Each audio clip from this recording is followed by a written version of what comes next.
പിരിക്കുക പുട്ടടിക്കുക, പിരിക്കുക പുട്ടടിക്കുക, പുട്ടടിക്കാൻ പണമില്ലാതെ വരുമ്പോൾ വീണ്ടും പിരിക്കുക. ഇതാരുടെ രീതിയാണ്? ഒറ്റ വാക്കിൽ ഉത്തരം പറയാൻ പറഞ്ഞാൽ കൊച്ചു കുട്ടികൾ വരെ വിളിച്ചു പറയും യൂത്ത് കോൺഗ്രസ്, യൂത്ത് കോൺഗ്രസ്.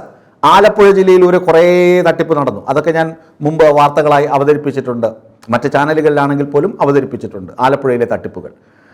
അതുപോലെ തന്നെ ഇവിടെ മുണ്ടക്കൈ ചൂരൽമല ദുരന്തം അത് വന്നപ്പോൾ നമുക്കറിയാം, വയനാട് ഇന്ത്യയുടെ തന്നെ കണ്ണീർ തുള്ളിയായി മാറിയ അവസ്ഥ, നിരവധി ആളുകളുടെ ജീവൻ പൊലിഞ്ഞ അവസ്ഥ. അപ്പോൾ സർക്കാർ ദുരിതാശ്വാസ നിധിയിലേക്ക് ആളുകളുടെ സംഭാവന ചോദിച്ചു, അഭ്യർത്ഥിച്ചു. വയനാട് ടൗൺഷിപ്പിൻ്റെ കാര്യം പറഞ്ഞു. അപ്പോഴൊക്കെ എന്താണ്? യൂത്ത് കോൺഗ്രസ് സർക്കാരിനെതിരെ മുദ്രാവാക്യം വിളിച്ചു. സർക്കാരിൻ്റെ പണം തട്ടിപ്പാണ്, സർക്കാരിന് പണം കൊടുക്കരുത് എന്ന് വാദിച്ചു. എന്നിട്ട് അവർ പറഞ്ഞു 30 വീടുകൾ ഞങ്ങൾ വച്ചു തരും. അപ്പോൾ എവിടെ ആ വീടുകളെന്ന് നമുക്ക് ചോദിക്കണ്ടേ? ഒരു വർഷം പിന്നിടുന്നില്ലേ? എവിടെയാ വീടുകൾ? യൂത്ത് കോൺഗ്രസെ, മിസ്റ്റർ രാഹുൽ മാങ്കൂട്ടത്തിൽ എവിടെയാ വീടുകൾ? മിസ്റ്റർ അബിൻ വർക്കി എവിടെയാ വീടുകൾ? നിങ്ങൾ പിരിച്ച കാശ് എവിടെ പോയി? ഇത് ചോദിച്ചത് ഞാനല്ല. കഴിഞ്ഞ ദിവസം ആലപ്പുഴയിൽ യൂത്ത് കോൺഗ്രസിൻ്റെ നേതൃപഠന ക്യാമ്പ് നടന്നു. ആ ക്യാമ്പിൽ പ്രതിനിധികൾ ഒന്നടങ്കം പൊളിച്ചടുക്കി. രാഹുൽ മാങ്കൂട്ടത്തിൻ്റെ പൊങ്ങച്ചത്തിനേറ്റ കല്ലേറായിരുന്നു അത്. എവിടെ ആ വീടുകൾ?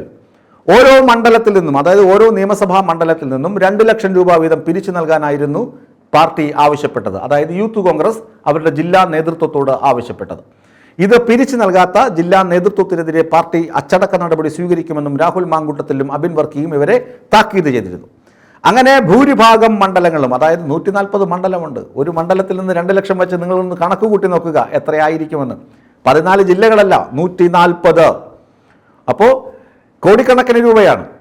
ഈ കോടിക്കണക്കിന് രൂപ ഇവരുടെ ഫണ്ടിലേക്ക് വന്നു എന്നാണ് പ്രവർത്തകർ പറയുന്നത്. ആലപ്പുഴ നേതൃപഠന ക്യാമ്പിൽ വന്ന യുവാക്കൾ പറയുന്നു, നിങ്ങൾ ആ പൈസ എന്ത് ചെയ്തു? ഭൂരിഭാഗം മണ്ഡലം കമ്മിറ്റികളും പൈസ പിരിച്ചു, നിങ്ങൾക്ക് തന്നു, സംസ്ഥാന കമ്മിറ്റി ഏൽപ്പിച്ചു. സംസ്ഥാന കമ്മിറ്റി പറഞ്ഞത് എന്താണ്? ഈ കിട്ടുന്ന പണവും സ്പോൺസർമാരുടെ പണവും ചേർത്ത് വെച്ച് വയനാട്ടിൽ 30 വീടുകൾ. എവിടെ ആ പണം രാഹുൽ മാങ്കൂട്ടത്തിൽ? എവിടെ ആ പണം അബിൻ വർക്കി? ചോദിക്കില്ലേ? ഈ പൈസ ചെന്ന് പിരിച്ചത് യുവാക്കളാണ്, നാട്ടുകാരിൽ നിന്നാണ് പൈസ പിരിച്ചത്. വയനാട് കരയുന്നു, വയനാട് കണ്ണീർ കയത്തിലാണ്, നിങ്ങൾ സഹായിക്കണം, അവർക്ക് വീട് വെച്ച് കൊടുക്കണം. കമ്മ്യൂണിസ്റ്റുകാരും CPM-കാരും ഇവരൊക്കെ പറയുന്നത് പച്ചക്കള്ളമാണ്, അവരൊന്നും ചെയ്യില്ല, സർക്കാരിൻ്റെ ഫണ്ട് പിണറായി വിജയൻ വീട്ടിലേക്ക് കൊണ്ടുപോയിക്കൊണ്ടിരിക്കുകയാണ് എന്നൊക്കെ പറഞ്ഞിട്ട് പോയി പിരിച്ച യൂത്തന്മാരാണ് മുഖത്ത് നോക്കി ചോദിക്കുന്നത്, മിസ്റ്റർ രാഹുൽ മാങ്കൂട്ടത്തിൽ എവിടെയാ കാശ്? നിങ്ങൾ എവിടെ? ഒരു കല്ലെങ്കിലും, ഒരു തറക്കല്ലെങ്കിലും ഇട്ടോ നിങ്ങൾ? എവിടെ ഇടാൻ? ഇട്ടാൽ തീർന്നില്ലേ? ആപ്തവാക്യം നഷ്ടപ്പെടും. പിരിക്കുക പുട്ടടിക്കുക, പിരിക്കുക പുട്ടടിക്കുക, പൊളിച്ചെടുക്കുക. പൊളിച്ചെടുക്കുന്നത് എന്താണ്? സ്വന്തം പാർട്ടിക്കാരൻ എന്തെങ്കിലും നല്ലത് ചെയ്താൽ അവനെ അങ്ങ് പൊളിച്ചെടുക്കുക. അല്ലാതെ ഒരു സമൂഹത്തിന് ഒരു ഇഞ്ച് നന്മ ചെയ്യാൻ, ഒരു തുള്ളി നന്മ ചെയ്യാൻ ഇതുവരെ യൂത്ത് കോൺഗ്രസിന് കഴിഞ്ഞിട്ടില്ല. മറ്റുള്ളവരെ എങ്ങനെ തുരങ്കം വയ്ക്കാം, എങ്ങനെ അടച്ചാക്ഷേപിക്കാം എന്ന് റിസർച്ച് ചെയ്യുന്ന വ്യക്തിയാണ് രാഹുൽ മാങ്കൂട്ടത്തിലും അബിൻ വർക്കിയും എന്നൊക്കെ തെളിയുന്ന സംഭവമാണിത്. എവിടെയാ പൈസ എന്ന് ചോദിക്കണം.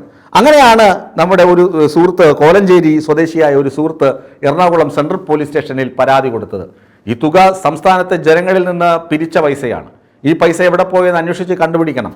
ഇവർ പൈസ കൊണ്ടുപോയി എന്ന് ആലപ്പുഴ നേതൃപഠന ക്യാമ്പിൽ വന്ന പ്രതിനിധികൾ തന്നെ പറയുന്നു. അങ്ങനെയാണെങ്കിൽ കോടിക്കണക്കിന് രൂപ പിരിഞ്ഞു കിട്ടിയിട്ടുണ്ട്. ഈ പൈസ യൂത്ത് കോൺഗ്രസ് എന്ത് ചെയ്തു? മിസ്റ്റർ രാഹുൽ മാങ്കൂട്ടത്തിൽ, നിങ്ങൾ ഈ വലിയ വായിൽ വിളിച്ചു പറയുമല്ലോ, അവിടെ ആളുകൾ ഇങ്ങനെ ചെയ്തു അങ്ങനെ ചെയ്തു, ഇല്ലാത്ത കാര്യങ്ങൾ. ശ്രീ VD സതീശൻ്റെ വാക്ക് കേട്ട് നിങ്ങൾ പോട്ടക്കണറ്റിലേക്ക് എടുത്തു ചാടാറില്ലേ? ഈ നിലമ്പൂർ ഇലക്ഷന് തലയിൽ മുണ്ടിട്ട് അൻവറിനെ കാണാൻ പോയില്ലേ? നിങ്ങൾ എടുത്തു ചാടുന്നതൊക്കെ മണ്ടത്തരമാണ്. പലപ്പോഴും നിങ്ങൾക്ക് അപകടങ്ങൾ പറ്റും. ഇത് നിങ്ങൾ അറിഞ്ഞുകൊണ്ട് ചാടിയ മണ്ടത്തരമാണ്. നിങ്ങൾ കരുതി കാണും ഇതൊക്കെ ആര് ചോദിക്കാൻ? വയനാട് ടൗൺഷിപ്പൊക്കെ സർക്കാർ കെട്ടിക്കൊടുക്കുന്നു, ഞങ്ങൾ പിരിച്ച പൈസയെക്കുറിച്ച് ആര് ചോദിക്കാൻ? VD സതീശൻ ചോദിക്കില്ല, കാരണം അതിൻ്റെ പങ്ക് അദ്ദേഹത്തിന് കൊടുത്തു കാണുമല്ലോ. ആരും ചോദിക്കാനില്ല, ഞങ്ങൾ എന്ത് ചെയ്യാൻ?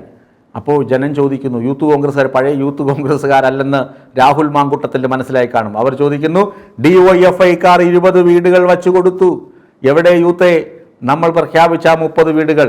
അങ്ങനെ രാഹുൽ മാങ്കൂട്ടത്തിലും അബിൻ വർക്കിയും ആകെ ഊരാക്കുടുക്കിലായി എന്ന് പറയാം. പ്രവർത്തകരുടെ ചോദ്യങ്ങൾക്ക് മുമ്പിൽ തലകുരിച്ച് നമ്രശിരഷ്കരായി ഉടനെ എല്ലാം ചെയ്യാം എന്ന് മറുപടി പറയാനല്ലാതെ ഇതുവരെ ആ തുകയുടെ കണക്കോ കാര്യങ്ങളോ അവരുടെ ജില്ലാ കമ്മിറ്റികളിലോ സംസ്ഥാന കമ്മിറ്റി ചേർന്ന് വയ്ക്കാനോ കഴിയാതെ പോയത് രാഹുൽ മാങ്കൂട്ടത്തിൻ്റെ വമ്പൻ പരാജയമാണ്. അയാളുടെ രാഷ്ട്രീയ കരിയറിനുണ്ടാകുന്ന വലിയ തിരിച്ചടിയായിരിക്കും ഈ മുണ്ടക്കൈ ചൂരൽമല ഫണ്ട് തട്ടിപ്പ് എന്ന കാര്യത്തിൽ യാതൊരു തർക്കവുമില്ല.